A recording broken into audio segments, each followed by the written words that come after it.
what else should someone be looking at to make sure that they get paid well and they get paid their worth? You don't just go negotiate and say, I want 50K.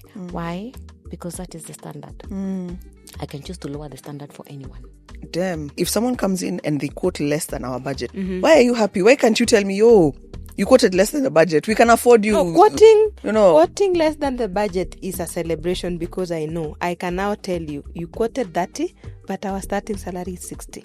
Oh, yeah, I'm about to say wongo. Is it your mandate to save the company money? And that's why sometimes we say, watu wa HR procurement ni kama pesa ni zenu. The person on the other side of the table is scared that they will like you and they can't afford you. But how does my worth give a solution to my employer? And how does it meet the needs? Hiring is a very sensitive space. Exactly.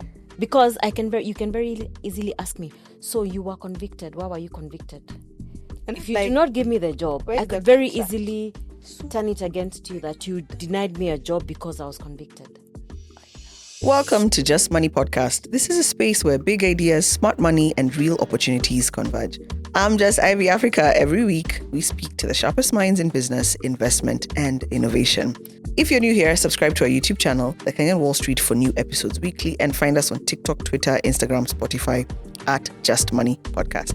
In today's episode on money in the workplace, we're joined by Daisy Cherono, a seasoned human resource professional with over 10 years of experience spanning healthcare, consultancy, and manufacturing, and Michelle Ndonye, an accomplished and results-driven professional with over 10 years of comprehensive experience in office, operations management, procurement, and supply management. Before we continue the conversation, this episode of the Just Money Podcast is proudly brought to you by HISA app.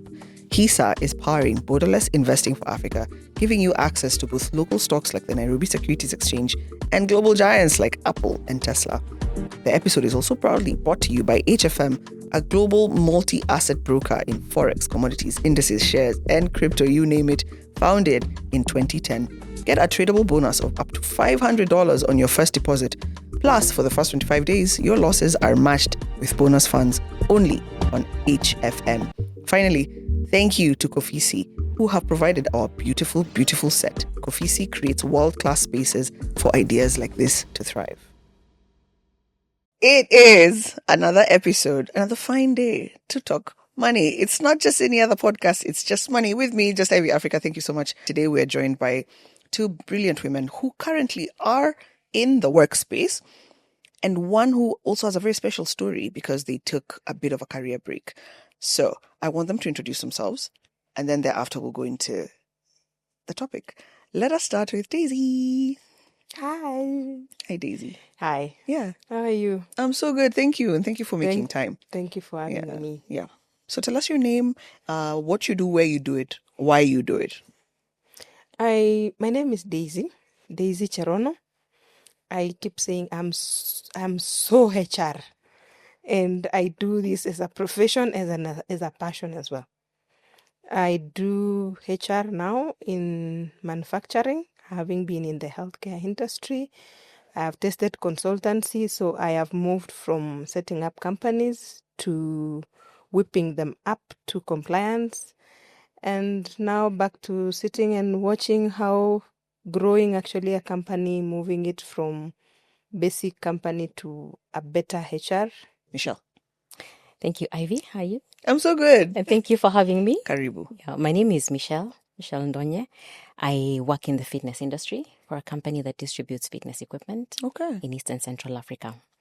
I am in the operations, the thick of things where you have to get everything moving. I have moved from the NGO world to the security world. It's a fitness world. So I have quite a bit of experience. It's a beautiful space. And yes, like you said, interesting story. Had a gap for 8 years. Had to bounce back. Yes. 8-year gap. 8 years, yes. Wow. Yeah. So one of the things we do here is I always start with one particular question. You probably would have answered it, but we live in a digital age where there's a lot of information about everything, including corporate culture and money in the corporate workplace, which is what we're discussing today.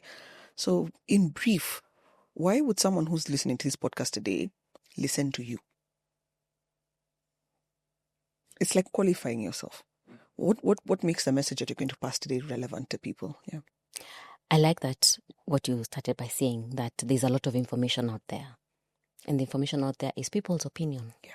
This is my opinion about 1, 2, 3 because it has worked for me. Yeah. I am here because I am practical. What I have lived, what I have experienced. So that gives me a platform to say this and that because I have lived it, I have experienced it. And to add on to other opinions, because I'm sure there are differing or similar opinions. Yeah. Okay. Daisy, why should we listen to Daisy today?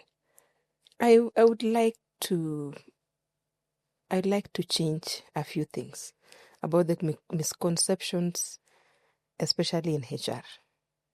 The reason why you would want to hear this is because there is something different that is out there, especially in the HR world. There is some misconception of how HR should behave, and then there are normal people, and I want to make you realize that it's never that serious. It's just as simple as another human being taking care of another human being. It's a role I'm playing. It's something that can be done excellently without hurting either parties. That is employer-employee. So it's that simple. So let me challenge that then. Let's just get straight into the... Sure. Let me challenge that because it is well known that HR is not for the employee. HR is for the employer because you're contracted by the employer, same as anybody else. So by the time someone is coming to HR, it is your mandate to make sure that you protect the reputation of the organization, you protect the CEO you said you're going to work, you work under. You don't protect me unless I have a lot of paperwork. I have a lot of proof that whatever it is I'm coming to you with is, I don't know. Truly, what is your mandate? How do you help? What do you do for me as an employee? The HR is now supposed to communicate what the employer wants and hear what the employee also needs from the employer and match the two. So I would come in where I am listening to you as an employee. First of all, there is a narrative that you are not for the employee. Let's get something straight. I'm also an employee. And I am going through the same thing. If firing is to happen, I can be fired anytime. If misconduct is to happen, I can also be engaged in the same misconduct. There's nothing that separates me from the laws that are governing employees in Kenya. I've been told in a company that I worked for before, one of the employees said, "We'll keep coming to ask. But when we ask, you never come back with a result." And I realized that there is so much that when we give a job description, it is me telling you that you need to give me this. But if I tell you we need to change the process, if you tell us to arrive at this point at this time of the day, I'm not able to come. If I have a need not to come to work, why am I being punished? Why don't you just understand that it is a legitimate reason that I couldn't make to work? Now let me ask Michelle, what has your experience been, for example, maybe with HR, as Daisy is saying? And I like there's something Daisy alluded to that is actually one of our hot takes. I saw someone saying, company culture is stupid. I'm going to be very direct. Company culture is stupid. Just pay people exactly what they need and let them go back home. This company culture is it's dumb. What do you think? I think a part of me agrees with Daisy, a part of me doesn't agree with Daisy. Yeah. The part that agrees with Daisy is I have seen HR morph and grow. From personnel management, where you count the bumps on the chair, where you keep time, where it's like the staff prefect. Because the director says, you guys need to show up at work at 8 o'clock. So I will be timing 8:01, 8:05. IV, you're here at 8:20, HR has changed from pushing papers and going and saying, oh, individual X was late, fire them, and I come back and I fire you. Now, HR is... people need to come to the office at 8 o'clock. Agreed. But you do realize sometimes there's traffic. People have moved. or it is during the rainy season, or we are having demonstrations, can people leave early, or can people not come to work? People are exhausted. Sometimes Yes, you wake up, you know. you don't want to do it, but There then you you push go. yourself. Someone calls and says, hey, I will be coming late. How late? Maybe can you estimate like around 9 o'clock? And it's fine. They show up. I don't have to grill you. Why are you late? You know you're supposed to be in the... I have seen HR grow to that point. However, I still think the HR still predominantly protects the interest of the company. Because even in a discipline case, there is a policy. We will work within that policy. If there's something else different that is not captured in the policy, I'm sorry, policy takes effect. Even the Employment Act, people say courts, the employees are the favorite children of the courts.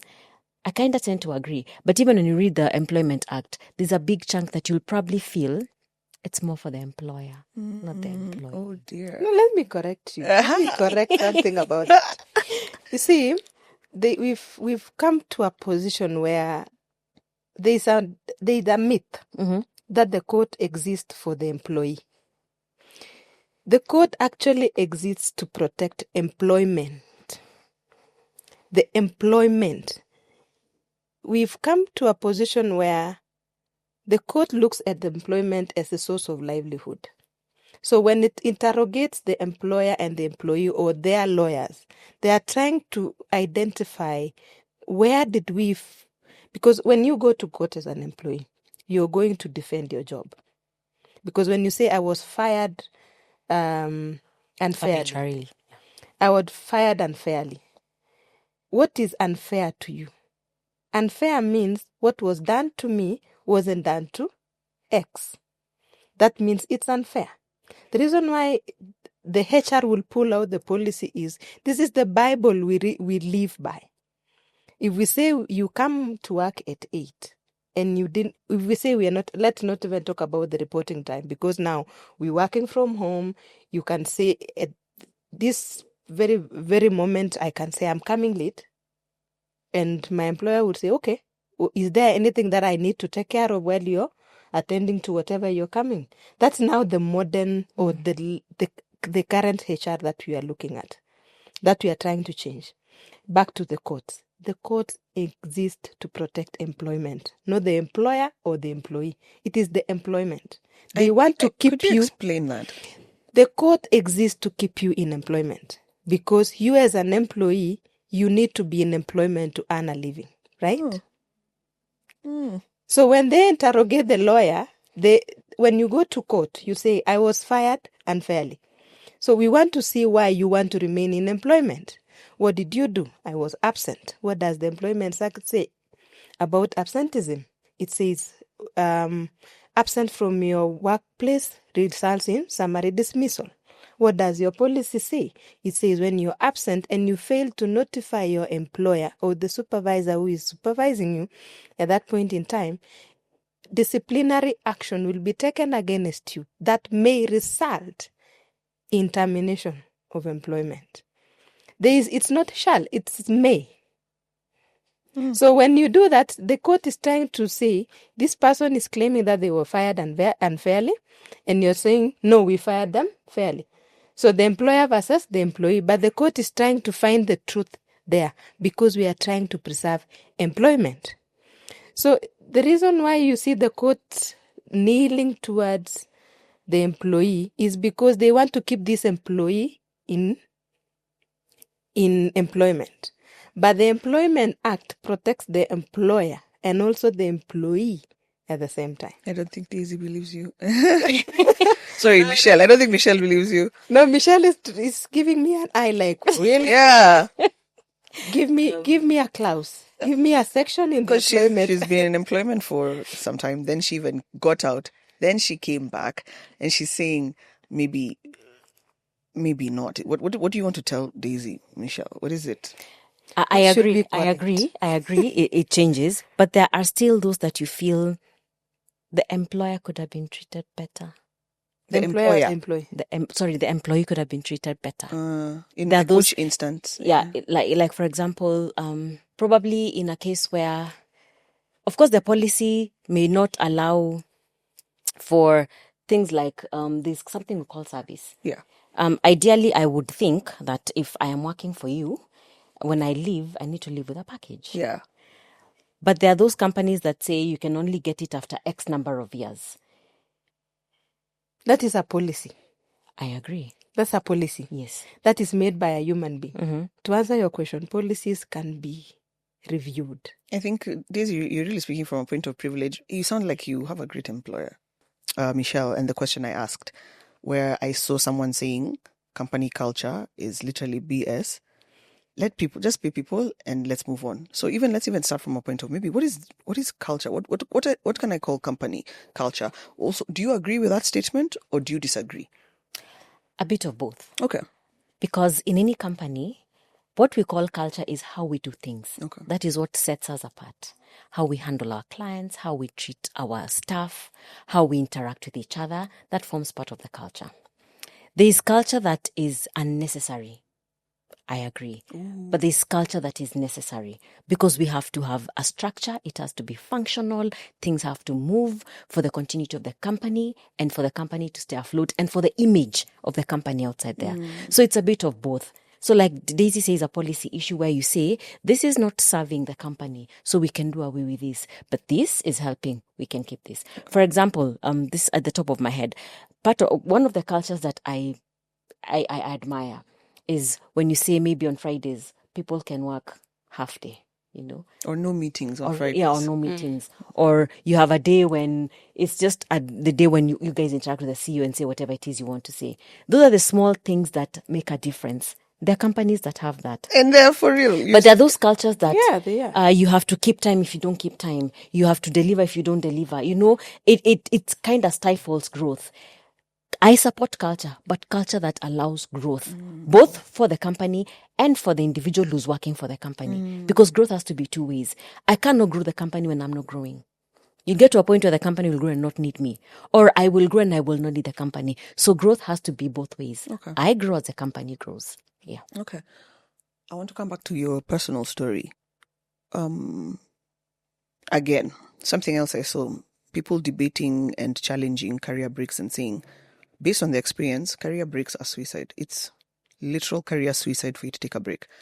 Now, for someone like yourself who took one for 8 years, my question is, and I'd want Daisy to also add on to this, why did you take a break for 8 years? Why did you even come back to employment? I would think by that time you're done and you'd move on with life. How difficult was it for you to get back into employment? So do you agree or disagree with that? Why did you take the break and how difficult was it to come back? I do not agree that career breaks are suicidal. Because sometimes there are people who choose to take a career break because I feel I need to breathe, because maybe I've been working in a very toxic environment, a very difficult company or employer. It could be because of health issues.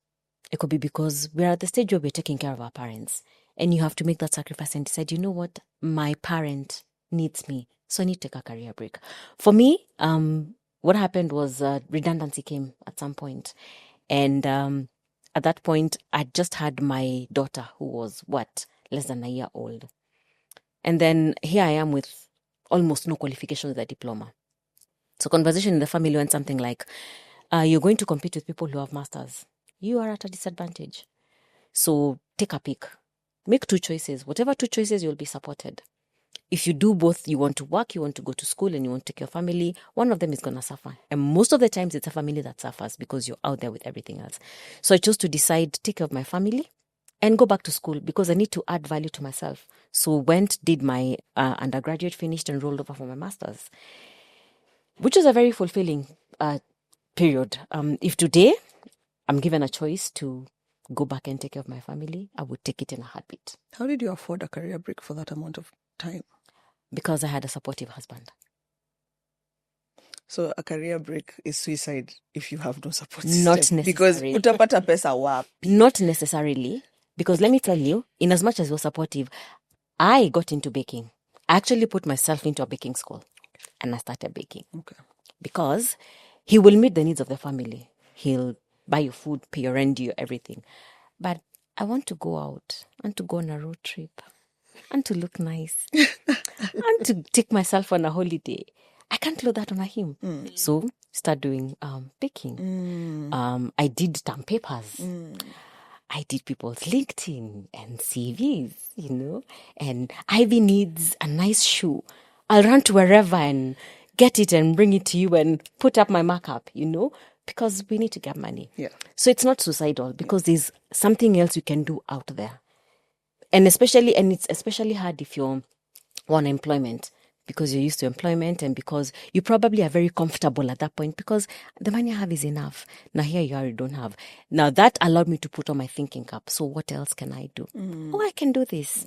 Oh, I can do that. Oh, I can help with this. And it brings you money. I actually realized, you know what? There's a lot of easy money out here. There's a lot of easy money out here. But the challenge with coming back is when you send in your CV, the first thing everybody sees, the gap. So for 8 years. And then you go for an interview and the line that is thrown at you is, you're too qualified. I went for an interview with one of these big multinationals. They said, you're too qualified for this job. And I told them, break it down for me. What do you mean overqualified? 8 years, I just want to grow. And people can grow from anywhere. I'm not asking to grow from a CEO. A CEO position, man, 8 years is a long time. But I'm asking to grow. So it starts from here. Because you're saying I should have a managerial position. But the managers you have grew from somewhere. You probably started them from the bottom and grew up. So what is so difficult? So break it down for me. What is overqualification? So take me back. So before the career break, yes. What role or title did you carry? What position did you hold versus what were you applying for them to see? I had an assistant operations manager position. Okay. Now you start from admin. Okay. Because operations, they say X number of years, which I still did apply. And then you're told, oh no, we need someone who has like quick experience, like this industry experience, So you start from admin because you can actually grow. And I was willing to grow. Oh. Yes, I was willing to grow. That's so interesting that you do that. And one of the things that people tell you out there is, oh, things have changed. When you go back to work, things have changed. Shock on me, you go back and wait. What has changed? Because I went back and it felt like it's the I never left. Yeah. I never left. Actually, you present in front of the CEO and give ideas and you're thinking, wait, did I just say that? Because 8 years later, I still have it. So it's not true that it is suicidal. There's so much you can do out there. You can go back to school. You can try your hand in business. You keep yourself abreast with the industry that you're in. Some people have taken a break and they've bounced back to totally different careers. You probably were in marketing. You bounce back into what? Customer service or something different. It's a space that allows you to look back and say, I did this. Do I still want to go back here or do I want to change? And what do I need to do? It's a pause for you to rebrand. Yes. And I discovered that many people didn't like talking about the break. And it's understandable because I got kicked out of a chama just after I lost my job. So you feel, oh, I can't do this. People are talking about their jobs. No, there's something you can talk about. Okay. What have you been doing? You can talk about that. You've been updating yourself. You've been probably reading. You can talk about it. And when you go somewhere, the conversation doesn't, you can take control of the conversation so you don't feel like you do not belong. So it's not hard. I think it's just us who make it hard. It's easy. Just put yourself out there, polish up yourself, and just have the confidence to say, I want to try this. So Daisy, looking at the flip side, first of all, please explain to us what this, when someone goes into an interview room and they're told they're overqualified, please explain what that is, because, what exactly does that mean? And then when it comes to career breaks, again, how would I have best explained myself in the interview for me to get the job that it is that I was getting? What does HR look at? And also from a salary point of view also, what does 8 years break mean for the amount of money I can get from a particular role? To answer your first question, right before I even get to your question, there's something that Michelle said. When you lose employment, everything changes. Even your cycle of friends, they change. Like she said, she was kicked out of a chama because she doesn't have a job. You're poor. Talk about. Yeah, people are even asking you. Because you couldn't afford the. I just woke up one day and I was no longer in the group. Yeah, people are asking themselves, how is she So when you ask, going to contribute? we'll be giving money, we'll be doing, and we don't want to give you stress to find money. Ooh. Now, I normally tell people, if at some point the cycle that worked for you in this level might not work for you in another level. And that has to be, it does not only speak about moving from a lower level to a higher level, even changing positions like employed, unemployed. So if you are surrounded by people who would kick you out of the chama, thank God the unemployment came. And if you walk into spaces that people are going to look at you differently, it's a place in a way that makes you feel some type of way, remove yourself from those things. There's something called mental health that's now a song, a constant song. And people think that mental health is walking around naked in the streets. No, mental health is even the fact that your bosom friend from yesterday doesn't want to talk to you today. It makes you question your life choices. And maybe the decision to take a break was something that you pondered with for over a year. So me thinking that no one wakes up and say, I don't feel like going to work. There are reasons why you took a break. Now back to your question, what am I looking at when I look at a break? I'm looking at your confidence. At the end of the day, I'm looking at how you're able to articulate your issues. When I say you're overqualified, I'm looking at your position, the position you're interviewing for versus your qualification. There's a notion that when you have a master's, you've had a myth that first class people don't get employed quickly. They don't get employment that fast like a second class lower person. Why? Because there is a level of confidence that first class people come with in the room, and they carry around that. And it's been in the industry for quite some time. And it's something that has been used to victimize these people. Like, my smartness now is a problem in the industry. How smart or how confident? If I walk into a room and I'm confident, it becomes a problem if the person who is sitting on the other side is not that confident. Because now if you look at it from one side, it could be that the person sitting on the other side feels scared or feel challenged and intimidated by the person. Now look at Michelle. Who would want to hire Michelle if you're not as confident as Michelle? I'm looking at this person coming in and they want to take over my position. And I'm interviewing you from this point, and I'm interviewing an admin assistant who is talking to me so eloquently and very confident, and they seem to know these things more than I do. So at some point, it's at a negative side is people don't want to be challenged. So should I not be confident? No, you have to be. You cannot. I say, don't reduce yourself to fit in somebody else's shoes or somebody else's space. Now, from the HR point of view, I'm worried about what you're going to ask in terms of salary. Can I afford you? You see, when I am employing, when I'm in the other side, I tell people when they are preparing for interviews, trust me, the person on the other side of the table is scared that they will like you and they can't afford you. The woes the HR have on the other side of the table is, we like this person, but how much did they ask? If I am in the other side of the table and I like you and you quote lower than the budget, there's a whole celebration in that panel. But if you come in, you're confident, we like you, we know what you are capable of, you've shared your experiences, and then when we ask you what is your expected salary and you quote more, you have no idea how heartbroken we are on the other side. So sometimes when we say you are overqualified, apart from the people now who have their problems of confidence and they fear that you might come and take their jobs, we actually fear that we might not be able to afford you. So for HR, it is always advised that go ahead and ask this person, can we negotiate? Ask them what they expect in terms of salary, and then try and negotiate with this person. But we can afford this. Some people might be coming from a break and they just want to be somewhere. They don't want to be home. Whatever you give me, sometimes even I hear people who tell me, Cherono, find us something, even if it is voluntary. They just want to be useful. And you will like them and you will afford them at the end of the day.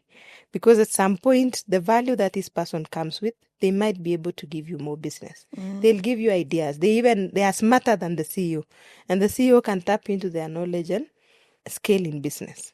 So when you say we are overqualified, we are fearing. I feel like Michelle wants to say something. I can see it. Yeah, it's the fear. Yeah. But why should you be afraid of someone who's also looking to grow? Because when like for what I did, because of either you're overqualified or there's a gap, or we needed someone who has X number of experience that is back to back. And truth is, we don't have institutions here or elsewhere around the world that will teach you experience, whether you had a break or you just need experience. So for me, I put myself out there and decided, you know what? Experience, I can do internship, I can do volunteer. So I went volunteering. 7 days later, I had the job. Because I was confident enough to say, you know what? And I told, because it's a conversation with the CEO, I told her, hey, I want to bounce back to employment. And everybody is looking for experience because I have a gap. I just need experience. In my mind, I knew 3 months later we'll be moving to the next part looking for experience. But 7 days later, hey, the job is yours if you want it. Why can't we put, because she took a break to raise her kids. On the break, she did side hustles, she baked. Why didn't you put that in your resume? Why can't we put raising children? Because it's the hardest job I've ever done. Why can't she? Why didn't she put baking? You did. You were an errand consultant. Yes, you ran errands. So you were an errand. You were not an errand girl. You were, a freedom of time consultant. Should we be putting these in our resumes actually as experience? Yeah. Actually, that is what you should do. If you are on a break and you're looking for employment, the break that you had, you are all a CEO in that space. You are everything else that a workplace needs. The challenge out there is that we don't know how to word what we've been doing, like raising children, for example. Doing budget, like you are trying to minimize, you given money to run a home. Making sure that money gets into different places. That is a CFO. Yes. But the Daisy, you better be serious because people are listening to this. And no, I am. And oh yeah, by the way, that's what I did. Sorry to interject. Did you do that? Because when I was running my bakery, the name I gave it's part of my CV. Okay. I was the logistics person and I was doing all these things from procurement to logistics to everything in management. Okay. It is on my CV. Okay, noted. Yes. Good. So it's important. One of the things that I learned is do not ignore what you are doing. Find a way of weaving it into whatever field you want to get into or whatever field you already are. By the way, it gives you presence. Okay. It gives you presence. Okay. Yes. I like that because if corporates can go out and switch up what HR is called to company culture upholders, even I can switch up motherhood. Yeah. To CEO, CFO. I never took a break for everything. everything. Yeah. Okay. You can be customer service because you can be a top of the world negotiator. Yeah. Because negotiating between two toddlers below 5 is coffee and none of the day. Yeah. So the advice that we give people when they take a break, that break is not, like you said, it's not a suicide. Okay. You are doing something. And in our language, we'd call it, you have transferable skills. Okay. The skills that you are using at home, it is needed in the workplace. There's something that we say, we match your personal needs to the business needs. As an employee of a company, when I ask for money, I want to take care of some needs behind me. And I'm giving my brain into the company. The meeting of these needs, my personal needs and the business needs, I give you my brain, you give me the money, I take care of the business out there. I have transferable skills. I have kids. 3 under 5. The way I separate these fights, I'll use it as HR to separate 2 people in the company who are actually fighting for a boyfriend, for example. There are 2 women who are fighting and there is a man somewhere sitting. And this is an HR issue, right? If you go into there are things that are so small that you as a mother who has been on a break taking care of 3 toddlers will use it in this space. So we call them transferable skills. The advice we would give someone who is on a break is learn to word your CV. You could be on a break as a mother, but if you're running errands, you can call yourself something.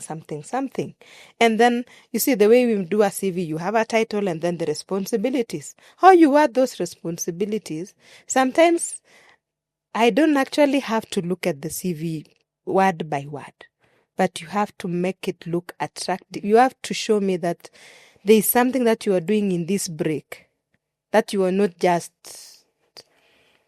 You didn't sit by yourself. Okay. You see? Okay. And even if your job entails waking up in the morning, preparing kids to school, going back to clean the house, and you did that for 7 years, for 5 years, for 2 years, there's something that you did in that break that you can bring in here.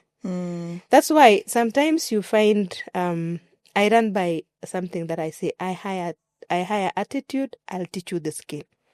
Because attitude is everything. If you have the attitude, you can learn anything.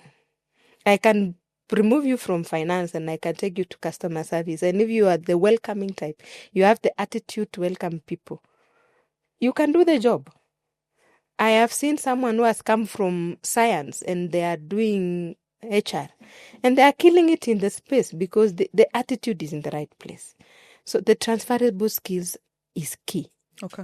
How you word your CV. So what problem are you coming to solve? Okay. Sell that in your CV. Okay, so let's go back to coming back into employment. There's this thing that HR does, which is, or whoever is employing you does, which is call your references. I think that is just weird. Why? Isn't it enough that I've said that I worked there? Isn't it enough that I've given you an account of my results? What if I left a place because of corporate politics, of a poor manager who did not like me and literally pushed me out? Why do we insist on calling references? Why does that even matter? Why is that important? When you do a CV, as we do right now, AI is here. Everything is everywhere. I can do a very excellent CV with something that I have never done. And I can cram. I can call Daisy and she can prepare me on how to be confident in an interview room, how to answer those questions. I can take the job description, put it in ChatGPT, and then they give me questions and answers. And you can trust me for this. That same questions that you asked, that you got on on the internet, the HR is going to ask. This person is prepared. The CV has been tailored, passed through 8 years. She has come to the interview having been prepared by another HR, and they are now here. They are confident. They know what they are supposed to do, and they've passed. Sounds like a great hire to me. Yeah, it is a great hire until the rubber meets the road. So I need to know whether whatever is written in this CV, did this person really do this? How would you know by calling a reference that I didn't have a sour relationship with that person, but I'm a good worker? That's why we try and we advise people, put people in your reference who can speak to you, who can speak for you. So the reference check, if it is upon the person who is asking for this reference check to also check that reference. If you left in good terms, hear the employee out. So what really happened? But if you hear something like someone stole, get the facts. Did you steal? Really? Because once a thief, it is always. What was the circumstances? Once so a thief, always a thief. Most likely. They don't reform? That's crazy. If given a chance. You see, the thing is, as an employer, I'm also gambling. As an HR, I've been tasked by the business to get the best hire. And there is no nightmare to an HR like getting a bad hire. You also have to put myself in my shoe that if I take your word for it. So to put this across, when you get reference checks, to to solve this problem of I had bad blood with my former. Also, you as an HR, go ahead and do that reference. Ask more questions. Go back to the employee that there's something that has come up. Can we discuss this? So that, you see, if I talk to you, there is facial expression, you will know that someone is lying. There is a gut feeling. There's someone who said the reason why HR has been women-dominated industry is because we have a sixth sense. There's a gut feeling that this person is actually lying to you. I actually have never met a gentleman who works in HR. Yeah. Maybe not not like leadership, maybe an assistant, not even an assistant. I've never met a man in HR. Where are you, men? Where are you? You don't like it? But also as a woman, I don't know if I would trust a man with my emotions in that particular If I may interject on what Daisy is saying, reference checks are important because you will meet the candidate. And I've sat in spaces where I've had to hire. When you call the reference, there's something unspoken that just gives you information. Yeah. Silence is also an answer. Because there are people who you call and they're very receptive. I'm individual XY calling from this place. I'd like references from individual Y. I'll be sending you an email and give the details. After that, you do a follow-up.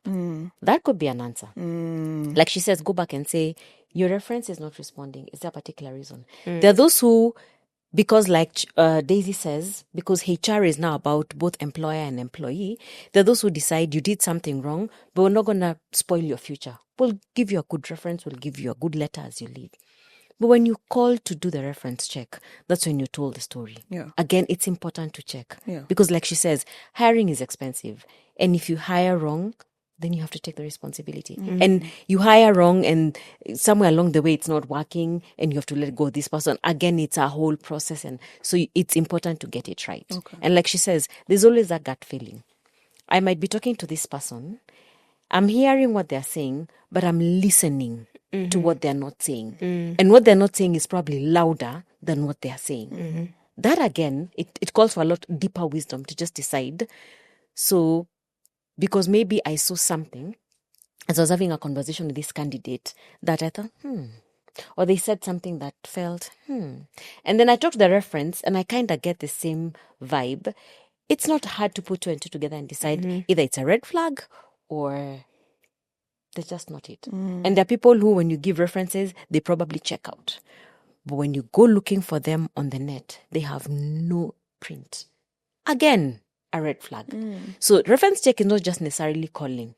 I might just get into LinkedIn and look for you. If I'm not on LinkedIn, it's a red flag. If I can't find you on the net, I'm kind of start wondering, why? You're not even on any present. I tend to disagree. No, I may not say I will not hire you, but everybody is on it. At least you've done something. At least, because I know there are employers or recruiters who, if I cannot find you online or on the internet, you're a red flag. Whoa. I know a case of someone who was a red flag, and for sure they turned out to be a red flag. Because they weren't online. They weren't online. So they were doing fishy business. Yes, and for sure they were a red flag. Hiya. For sure they were a red flag. What business would you be doing if you're not online? Maybe I'm a con person. I've probably been conning people left, right, and center. And I would think actually con people are the ones who have a huge digital footprint. But you see, if they do, I'll probably click on maybe a link and it will give me all these things about, I met this person, they did this, You understand? Because you'll always find if you do something wrong, there's always going to be one person who's vocal about it. Chances are they will put it there. Then wouldn't that also make my LinkedIn performative? Because I will just go there to put something together so that I can look like it's just for good measure. Wow. Go there just for good measure. Look at that. You I don't know if you heard this story about when social medias like Facebook were coming, being told, be careful what you post, because an employer will go there, probably look at your photo and think, I don't want to hire someone like that. Yeah. That was back then. Now maybe things have changed, but they will still go back there. Yeah. Because it's not about what you're doing. From Daisy will tell you, there are probably things I will see you talking about that will make me think through that, okay, this kind of person, for the image of the company, are they good at it? There's quite a bit that goes there. Yeah. There are roles, though, that whether you are on social media, it depends. It will go back to what role am I hiring for. There are people I don't expect on social media. Like who? Scientists, for example.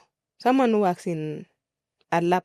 There are people who actually don't even have a LinkedIn profile, but they are excellent in their job. I will not take social media presence or social media absence to be a measure of how good you are in your job. If I am hiring for someone, I need their presence on social media, and you're not on social media, that would be an issue for me. But if I am hiring someone who is working in the records department, for example, what are you telling me on LinkedIn about records? Because as HR, I would be posting about HR stuff on LinkedIn. I would want maybe my Facebook page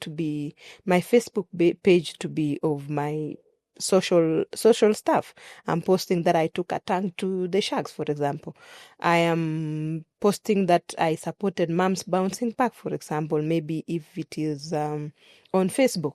I'm appearing on other people's pages that I went and supported a visit to women's prison. That's my other things that I do. Look at both sides. But there are roles that I will not necessarily go to social media to look for you, especially when the role is not that senior. So the performance and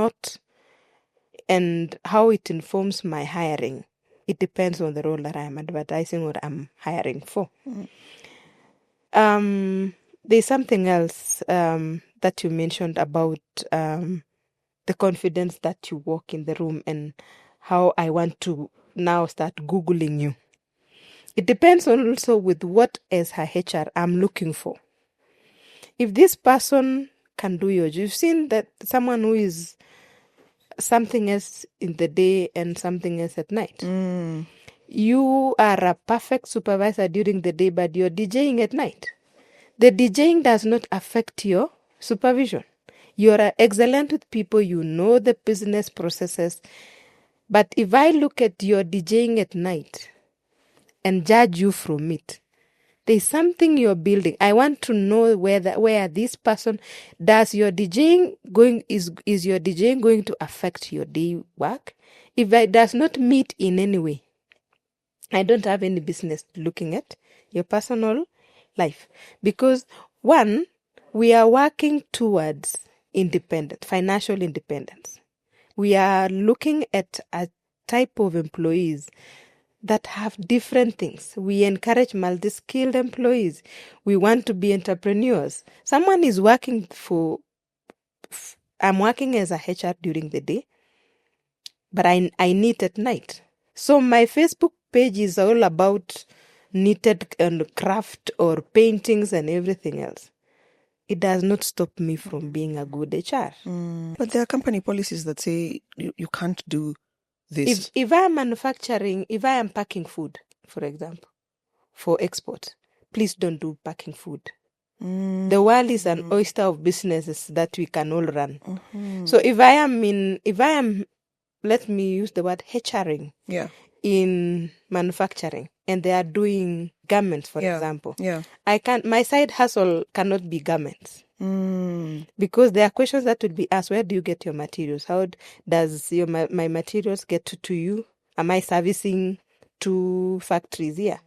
You see, that's what we call non-compete. Okay. You can't run the same thing I'm running. But because the both of you hire people, and you are aware that there are some organizations that say you can't do anything. Yet we are aware that in this economy, I can't survive on that single salary, and also I might have a passion that gives me money. Should I declare? You can't declare. I won't. And you can declare as long as it doesn't compete. It's not the same as all employers are jealous. And we think that when you run the same thing, you're divided in terms of your capabilities. Okay. So you're dividing my time. I'm paying you to serve two employers. Okay. But at the end of the day, you see, this, like I said in the beginning, courts exist to protect employment. If you sue me that I've been doing something on the side, the court will ask, how is it relevant to your main business? If I am in IT, for example, the only thing I know how to do is tech, right? I'm serving here as a programmer, for example. I can do some other things to other clients. It does not compete. That's not necessarily like don't code for so and so. Don't write programs for ABCD.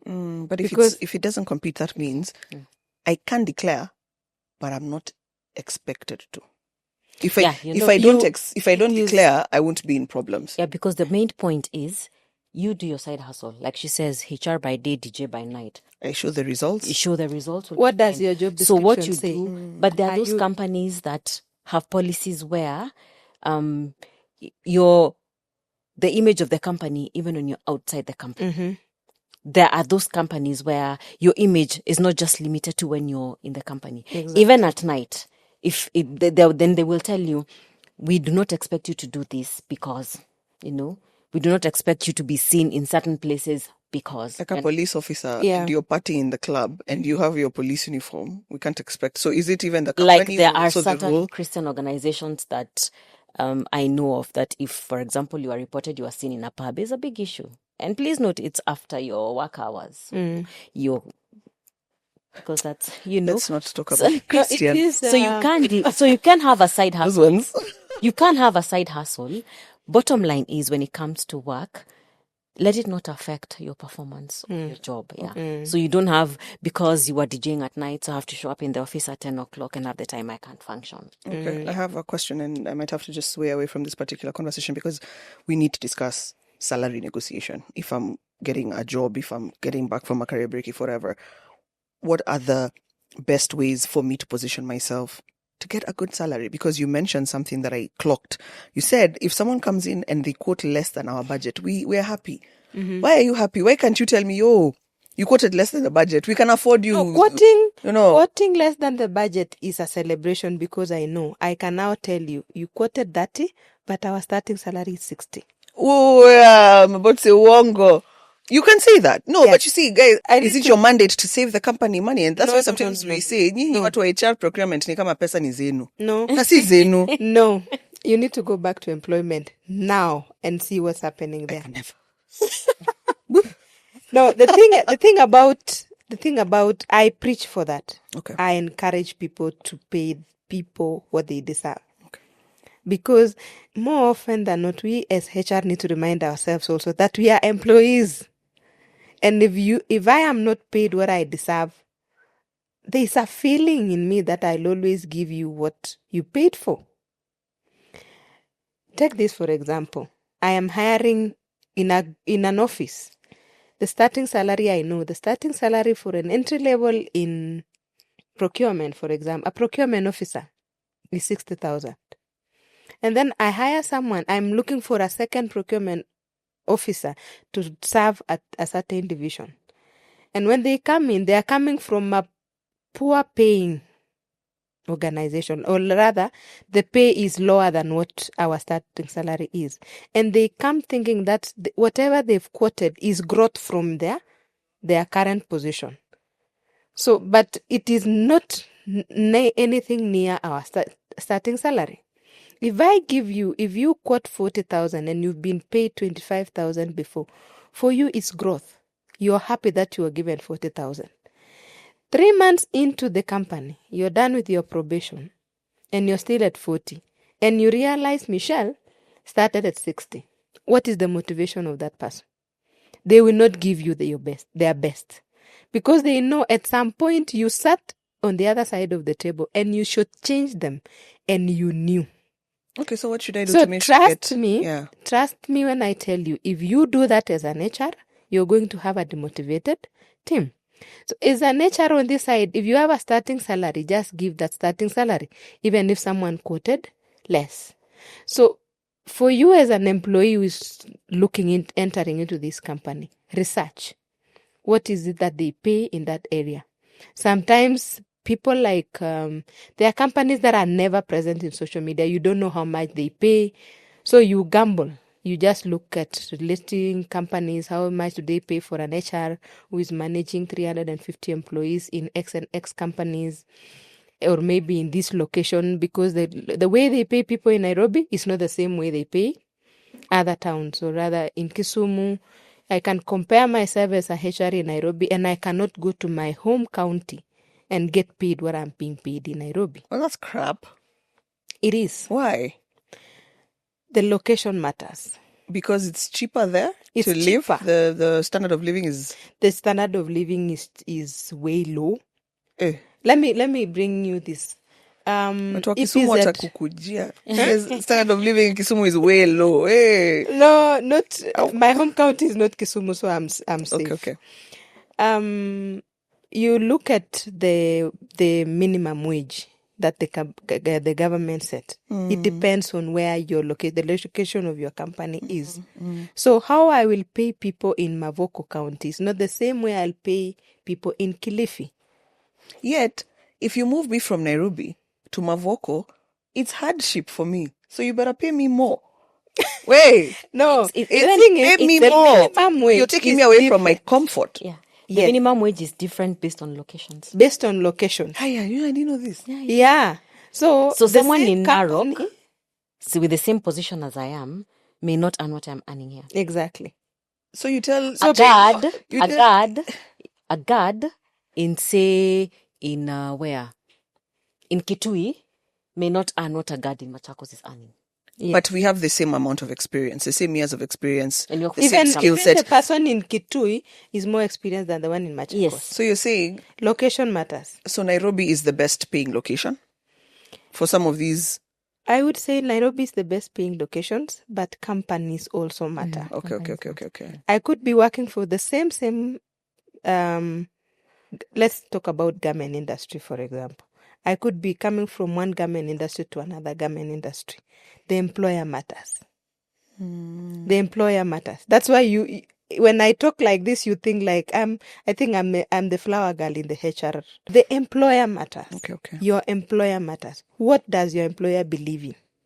And also, who is your HR? Is your HR strategic?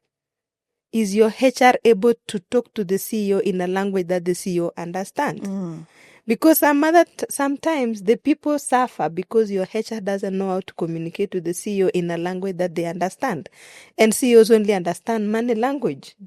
So when they tell you you're spending a lot in people, you tell them, if you don't have these people, you won't get what you're taking in your bank.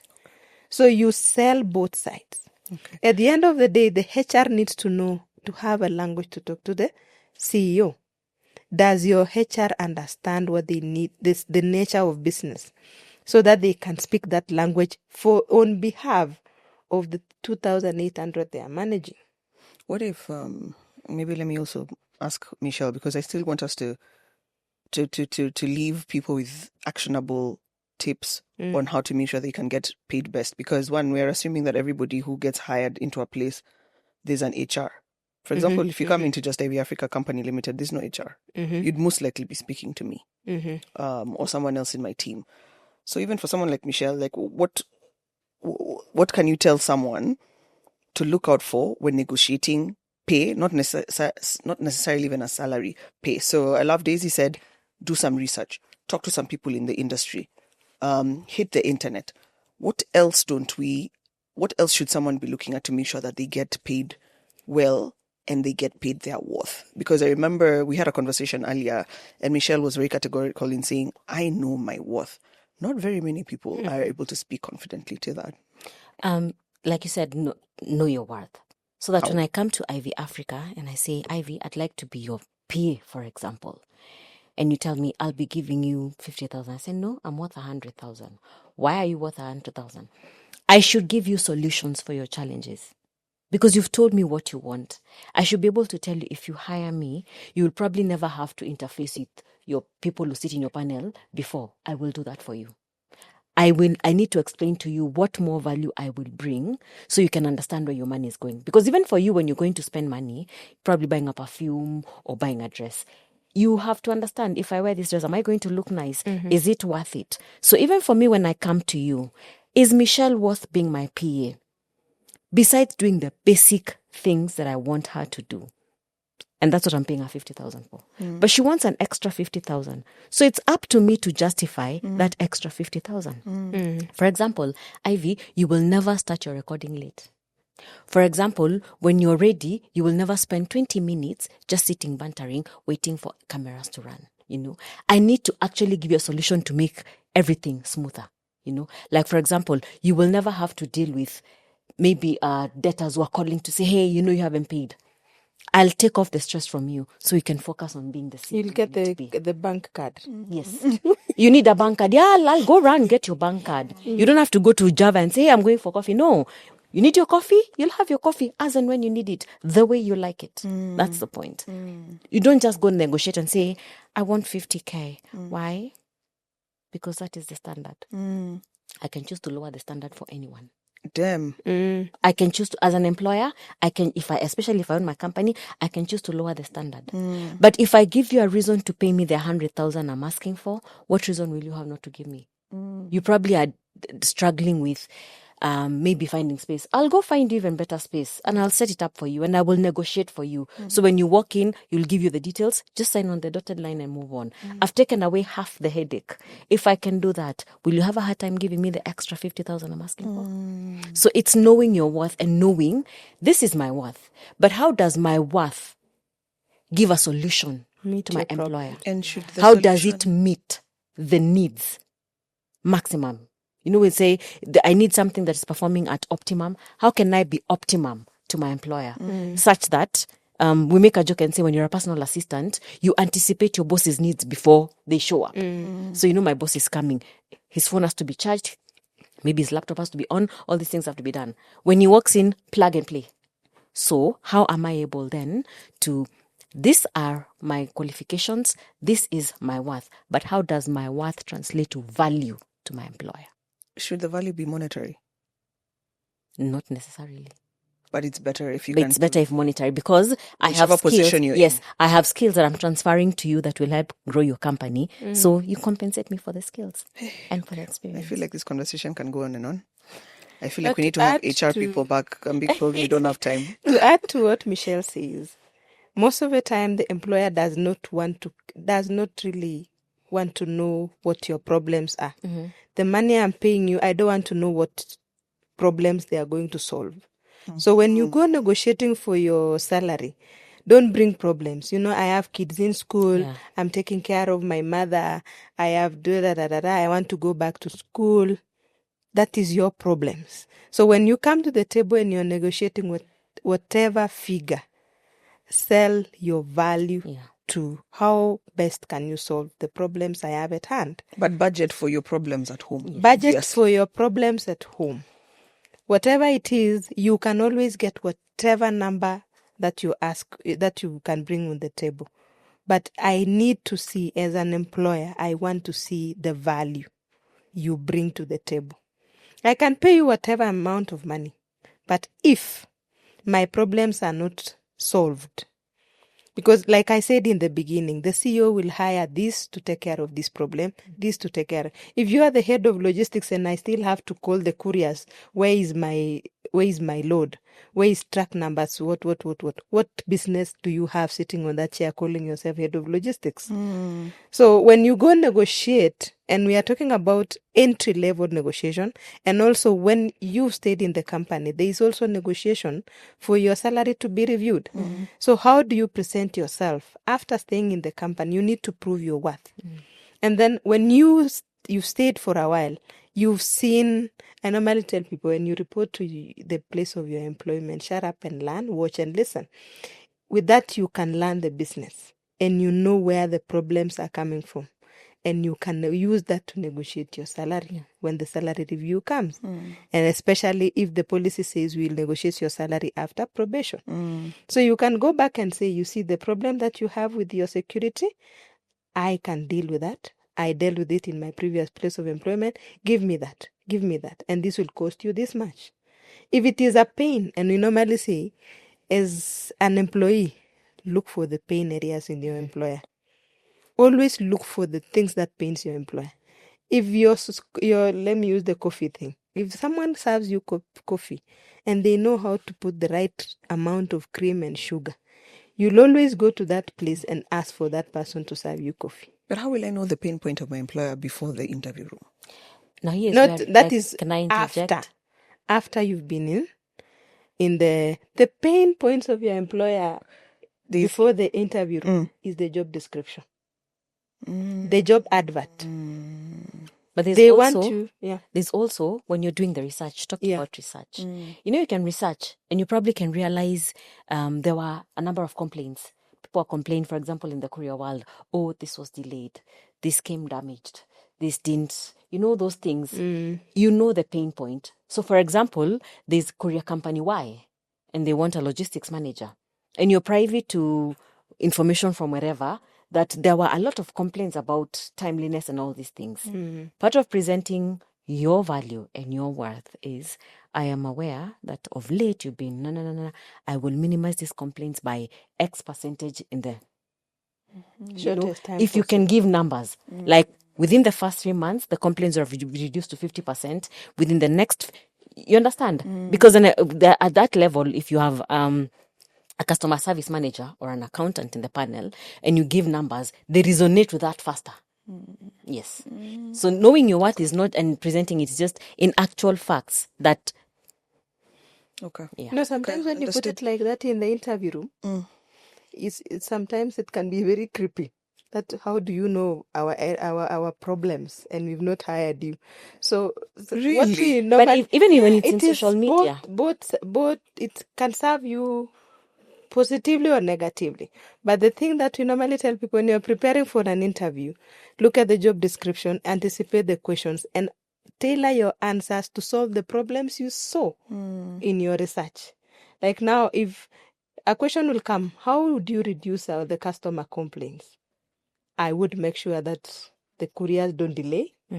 Now, you bring your answers towards solving those issues without necessarily telling the prospective employer, I know so and so complain about their cargo delaying. I know so and so complain. You have a case in court in terms of HR, for example. So if I am asked about something about disciplinary as an HR, I'll answer in this way.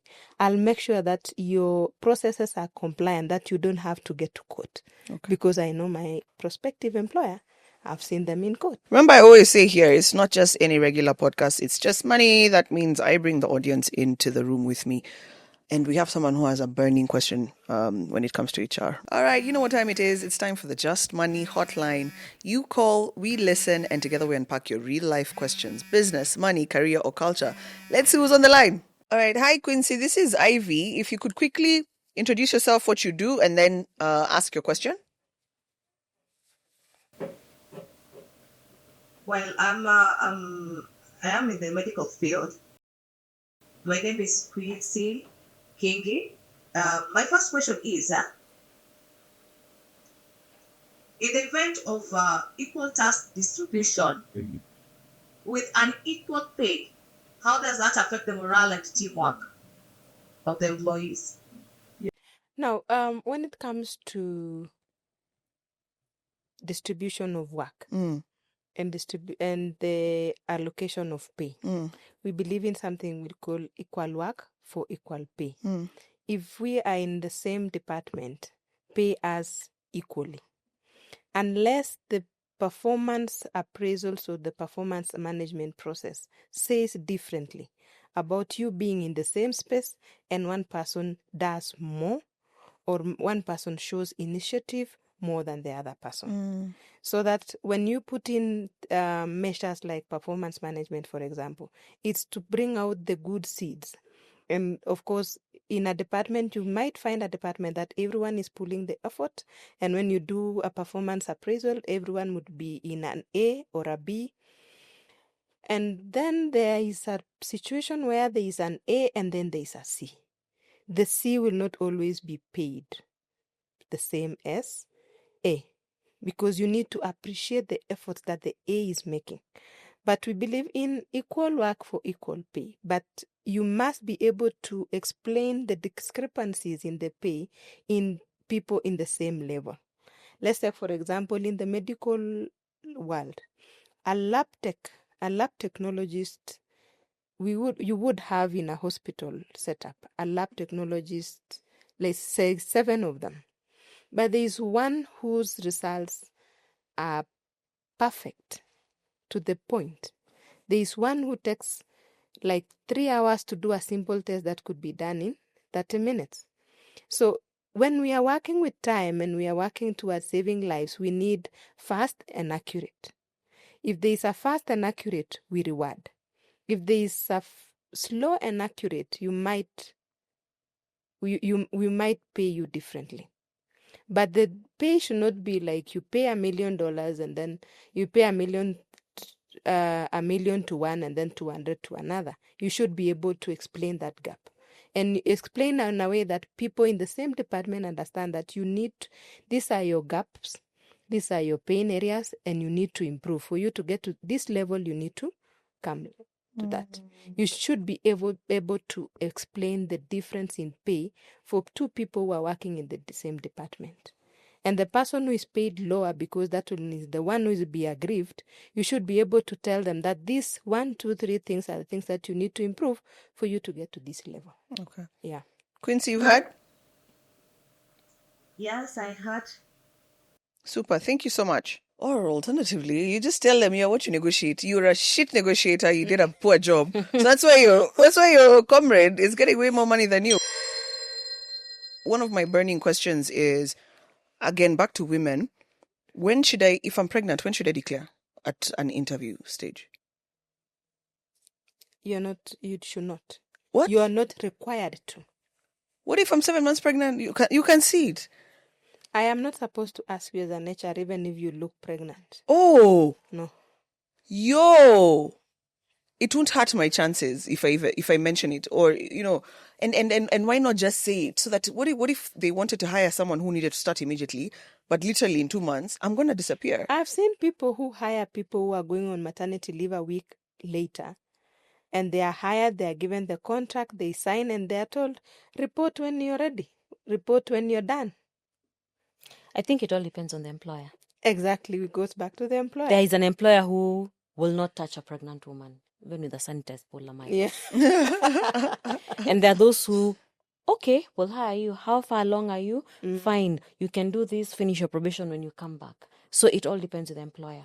Oh, but you're not supposed to ask me No. as the employer. When you're pregnant. When you come for the interview, I'm only interested in knowing how you will benefit the business and how you can benefit from me.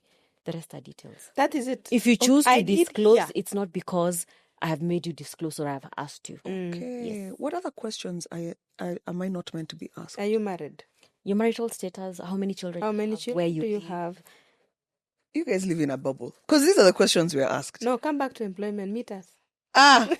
No, really. So, are you married is none of your business. Like, for example, where do you live? Because where do you live is none of your business. Exactly. It's none of. You hire me. I need to be in the office between 8 and whatever hour. How I get there, really, you just need to see me there at whatever time I need to be. How about what I was earning in the previous place? Is that a question you people are supposed to ask? It is a question. And even that going is as far asked. as saying share your payslip. It is a question that is asked and it is random, but it is not necessary. I have a budget. I would actually tell you, we pay this much. Still, you'll tell me I'm living in a bubble. The best way, or the future HR will tell you, this role will pay this much. Are you comfortable? The future HR, the now and the where we are going HR, will ask you, I pay 125,000 for this role. Is it something you would consider doing? The employee on the other side will ask, I am amendable to start with that, but how long does it take for you to review the salary? What if you don't give me the budget? What if you ask that I share what I was paid before? How am I supposed to respond to that question? It is a choice for you to respond. It depends also with the employer. How you respond might hurt your chances, and how you don't respond also might hurt your chances. I may be in a position where I say I'm not willing to share my payslip at the moment, but I am willing to negotiate with your budget. Okay. That is another way of answering. The other person will interpret that with arrogance, but the person who is open-minded will be like, well, this is what we have on the table. Would you be willing to take it up? Something else that you can add, let me go to back to a point very quickly about what Michelle, what you were asking us.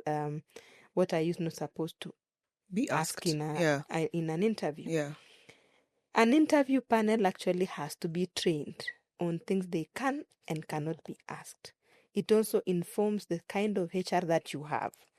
I need also to be in a position that I can tell you as an interview panelist that if you see someone who looks, because sometimes someone is pregnant or they look pregnant, you cannot confirm. You cannot ask me if I have a husband, because that is none of your business. Going back to going back to now the subject, employer. There are employers actually who prefer family-oriented workers. And when they ask that, they will declare, they'll give you a form that you declare ABCD, marital status, number of children, number of dependents.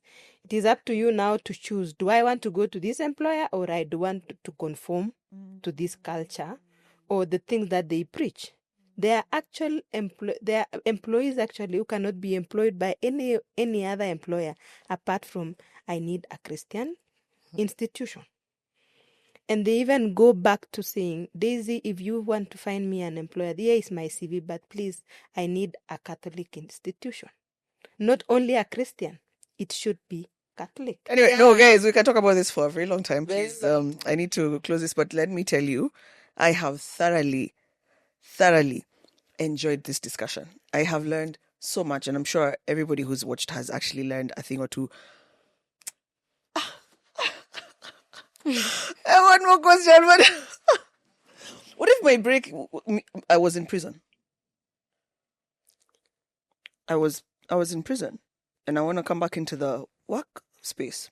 It's also in. I was convicted, and I won Miss Langata. Can I put that in my resume? No, it depends also what you put. If you want to declare that I was in prison, it's up to the other person to. Wait a second. The background check also will tell me that you are in prison. And it is up to me to know how much I can take. And I take up an ex-convict. It also depends what region in the world you're managing as an HR. Place like US, for example, you cannot ask someone, what were you in for? You can't. You can't. The moment you ask that question, you are supposed to give that person employment, whether they are qualified or not. Shut your mouth. It is. So it is also upon the HR to know where you're covering. Michelle. Hiring is a very sensitive space. Exactly. Because you can very easily ask me, so you were convicted. Why were you convicted? And if you do not give me the job, I could very easily turn it against you that you denied me a job because I was convicted.